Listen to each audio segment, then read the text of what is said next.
Et beau plateau ce soir, notre invité Michel Tsimaratos, comment allez-vous? Ça va très bien, merci. Ravi de vous accueillir, professeur en pédiatrie, double qualification en pédiatrie et néphrologie qui est le traitement des maladies des reins. Vous dirigez le service de pédiatrie multidisciplinaire à l'hôpital de la Timone à Marseille. Un petit mot quand même parce qu'il y a un retour aux sources pour ce garçon. On forme d'excellents médecins en Alsace. Vous avez fait vos études où? J'ai fait mes études à Strasbourg et je suis parti pour l'internat. D'abord à Reims et puis après à Marseille. Voilà, Je suis resté. et aujourd'hui professeur de médecine et auteur avec d'autres personnes qu'on va citer dans un instant de cet ouvrage Repenser l'hôpital. Alors c'est vrai qu'une grande partie de votre vie s'est passée dans le milieu hospitalier, donc vous en connaissez parfaitement les rouages. Et alors du grand débat qui est actuellement en France, eh bien la question des services publics va être posée et notamment la santé qui est si chère aux Français. Pourquoi est-ce que vous vous lancez cette réflexion de repenser l'hôpital ? Parce que l'hôpital traverse une crise qui est une crise de sens et que c'est l'avis de 3 professionnels qui travaillent à l'hôpital pour remettre la qualité et la sécurité des soins au centre des préoccupations. Alors il paraît, en découvrant le livre, que la qualité n'est pas toujours, n'est pas toujours une vertu. En tout cas, ce n'est pas la première chose qui est mise au centre des choses. Pour la plupart des soignants, la qualité, c'est la recherche permanente de l'amélioration de la qualité. Comment faire mieux ?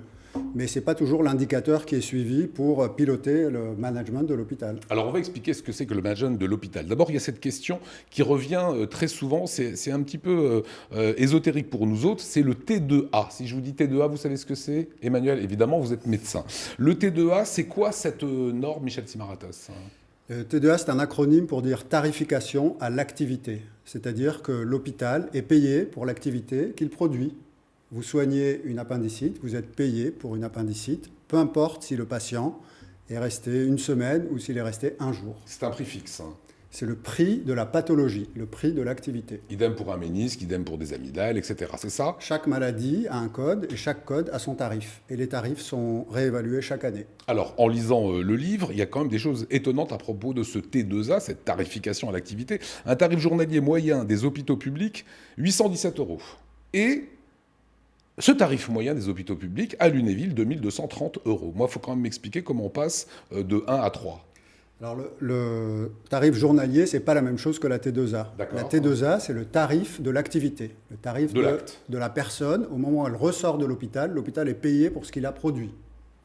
Le tarif journalier, c'est combien coûte une journée dans cet hôpital. Les lits sont en or. En fait, c'est en spa à Lunéville. Voilà, c'est pour- étonnant quand Pour même. calculer le tarif journalier, on Ouais. fait la somme des dépenses totales de l'année et on divise par le nombre de journées et par le nombre de lits. Donc, un séjour de une nuit dans cet hôpital coûte autant. On n'est Ça pas dépend. censé avoir une uniformité, la question de Lionel est très bonne. On n'est pas censé avoir une uniformité à un moment donné entre les villes, dans les hôpitaux publics. Ben non, puisque aujourd'hui, les hôpitaux ne sont plus payés par subvention, ils sont payés en fonction de ce qu'ils produisent. Et le tarif fait qu'ils reçoivent un prix pour ce qu'ils ont produit, mais s'ils ont engagé plus de dépenses, s'ils ont employé plus de personnes, s'ils ont payé plus cher leur loyer pour faire la même activité, ils auront le même tarif pour chaque activité. Par contre, leurs dépenses seront différentes. Et c'est les dépenses qui définissent le prix de journée. Ça nous amène sur la dette, Tanguy. Oui, c'est ça, parce qu'il y a près d'un tiers des établissements qui sont endettés, dont beaucoup d'hôpitaux, Strasbourg, entre autres 19 hôpitaux, je crois, en France. C'est un gros problème aujourd'hui, cette dette, où on se dit, c'est un peu l'État-providence, on peut payer, continuer, etc. Il y a un gros débat là-dessus, de dire, la santé, ça a un coût, ou alors justement, la santé, ça n'a pas de prix. Qu'est-ce qu'il faut comprendre là-dedans ? Je pense que vous posez de bonnes questions, mais on mélange un peu les concepts. Le prix de la santé, c'est ce que la collectivité, l'État, met dans l'enveloppe dans laquelle on va prélever pour payer les hôpitaux. La gestion des hôpitaux, c'est comment on arrive à faire tourner une entreprise qui est une entreprise de santé en ayant comme ressource ce qu'on a produit. Comme lorsque vous avez une entreprise, vous vendez quelque chose, eh bien nous, ce qu'on vend, c'est la santé. Et cette santé, elle a un prix, elle a un tarif, et c'est ça qu'on récupère. Si on n'est pas en mesure d'équilibrer notre budget d'hôpital avec des recettes qui compensent les dépenses, on est en déficit. La dette, c'est autre chose. La dette, c'est ce qu'on a emprunté pour se moderniser, parce qu'à un moment donné de notre histoire, on a eu besoin de faire des travaux ou d'acheter du matériel. Il fallait le faire. C'est de l'innovation aussi. L'innovation, bien sûr, mais ce n'est pas quelque chose qui est ponctuel. L'innovation, c'est tous les jours. Qu'est-ce que vous voulez dénoncer dans ce livre, dans Repenser l'hôpital? C'est pas vraiment un livre pour dénoncer, c'est plus un livre pour analyser et pour essayer de comprendre comment, avec un certain nombre d'éléments factuels, on peut peut-être mieux appréhender les difficultés qu'on vit aujourd'hui dans les hôpitaux pour trouver des solutions qui sont plus dans le sens d'une amélioration de la qualité des soins et de la qualité de vie au travail. On peut faire la même chose en dépensant un petit peu moins et en travaillant un petit peu mieux. Vous parlez également de burn-out ou de suicide. Vous évoquez le suicide d'un neurochirurgien.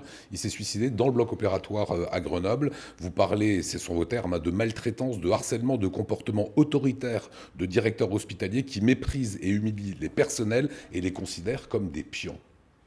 Alors c'est souvent, c'est pas nous qui parlons de ça, on reprend un certain nombre d'articles de presse, c'est un livre qui a 250 ou 300 références et on fait référence à ce qui a été publié. C'est dur. Donc le monde de l'hôpital. le monde de l'hôpital est dur et il y a une souffrance dans l'hôpital qui a été caractérisée comme le malaise de l'hôpital. Et ce malaise de l'hôpital, il n'est pas là par hasard. Et il n'est pas là parce que quelqu'un a voulu du mal à l'hôpital, mais il est là parce qu'il y a une succession d'événements qui ont fait que, aujourd'hui, même si c'est très attractif, la filière santé est très attractive pour les jeunes, quand on est à l'intérieur, on a un sentiment de difficulté et de souffrance. Et c'est pour trouver des pistes pour sortir de ce sentiment-là qu'on a écrit ce livre. Un exemple extrêmement concret, les urgences à Strasbourg, par exemple, il y a un rapport qui est sorti il y a quelques temps, je ne sais pas si tu t'en souviens, on passe plus de 4 heures. Là-bas, en moyenne, on fait partie des mauvais élèves. En France, c'est quoi? C'est une aberration de gestion, pas assez de moyens, trop de moyens, on a voulu regrouper trop de services, où les gens ne comprennent pas qu'on peut aller chez un médecin généraliste. Elle est où la limite là-dedans et la limite de l'argent là-dedans? C'est difficile de répondre d'une phrase à votre question parce que les urgences. À Marseille, j'imagine. On a la même chose oui, à Marseille et dans énormément Et d'hôpitaux. on entend des urgentistes dire des moyens, des moyens, des moyens. Oui, parce qu'aujourd'hui, lorsqu'on doit faire un certain nombre d'économies pour arriver à être à l'équilibre, souvent, le poste qui coûte le plus cher aux hôpitaux, c'est les ressources humaines. Et donc souvent, on voit qu'on diminue, on ne remplace pas, par exemple, les congés maternité ou les infirmières ou les médecins qui partent en maladie. Et donc, ça veut dire qu'on répartit la charge de travail sur moins de personnes. Ça augmente la difficulté de travail. Souffrance au travail, hein, on l'a dit. Et ça crée la souffrance au travail. Pour les urgences, il s'ajoute une politique qui est une politique assez facile à comprendre, qui est de dire, plus on va faire des actes, plus on va être payé. Donc, on essaye de favoriser l'arrivée des patients pour qu'on les prenne en charge aux urgences. Et quand ils s'associent à cette politique, disons, d'attractivité pour l'hôpital, une diminution de la disponibilité des médecins généralistes, parce qu'eux aussi travaillent beaucoup, il arrive qu'on attende plusieurs heures aux urgences. En tout cas, ce qu'il faut savoir, c'est que les chefs de service des urgences n'ont pas les outils pour répondre à ça. Ils n'ont pas la possibilité aujourd'hui de construire un poste plus attractif pour des médecins plus spécialisés dans telle ou telle spécialité, puisqu'ils ne peuvent répondre à la demande qu'avec les personnels que leur donne l'administration ou que leur permet de recruter l'administration en fonction de l'activité qu'ils ont produite. Dans votre livre, Michel Simarata, vous citez Jacques Marescot, évidemment, qu'on connaît très bien ici, de l'IRCAD, et son rapport de 2007, donner les moyens pour atteindre l'excellence. On rappelle qu'il y a un pôle excellence qui attire des chercheurs renommés. C'est un peu l'exemple à suivre? Sûrement, parce que Jacques Marescot est un personnage de tout premier plan au niveau international. Il a réussi à valoriser ce qui était sa conviction, sa vocation, et à faire de cette conviction un pôle de renommée internationale. C'est bien la preuve que ce qui peut être perçu comme un centre de coût par des personnes qui n'ont pas en tête la qualité des soins peut être transformé en un centre de ressources incroyable. Jacques Marescot l'a fait, d'autres l'ont fait dans d'autres CHU ou dans d'autres hôpitaux. Il faut garder à l'esprit que la valeur de l'hôpital, c'est les hospitaliers. La ressource, c'est l'humain. Est-ce qu'il y a trop de technocrates à la tête des hôpitaux? J'ai posé il y a quelques années une question un peu étonnante à un directeur d'hôpital. Je pensais qu'il était médecin. Il m'a dit, mais je ne suis pas du tout médecin, moi je suis directeur d'hôpital. Ce qui me paraissait assez curieux comme notion. Et vous donnez ce chiffre d'une étude américaine, la qualité des soins est de 25% supérieure dans les hôpitaux qui sont dirigés par des médecins. Est-ce que c'est pas finalement une des clés aussi de remettre un médecin à la tête des hôpitaux? Et je vois Emmanuel sourire. Voilà, c'est votre réponse, peut-être à tous les deux. Est-ce que ça serait une bonne solution, Emmanuel?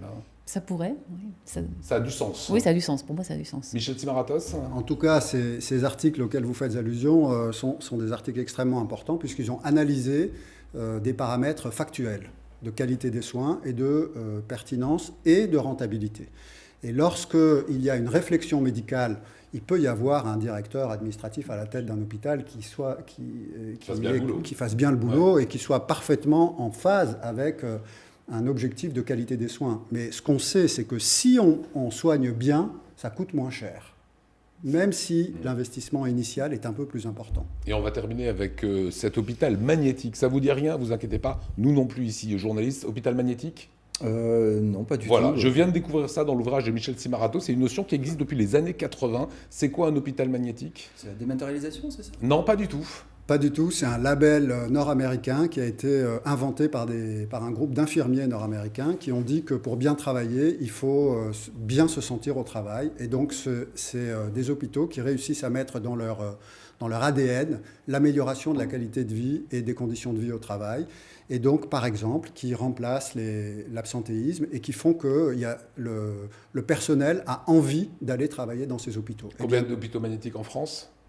Il n'y a pas d'hôpitaux magnétiques en France parce que le label n'est pas reconnu en France, mais il y a des hôpitaux qui s'en inspirent. Par exemple, l'hôpital de Valenciennes est un hôpital qui a mis au cœur de son management une thématique proche de celle des hôpitaux magnétiques. Voilà, Michel Timaratos, une vraie réflexion très intéressante sur l'hôpital de demain, le repenser. Et c'est avec la collaboration de Bénédicte de Victor et Stéphanie Gentil.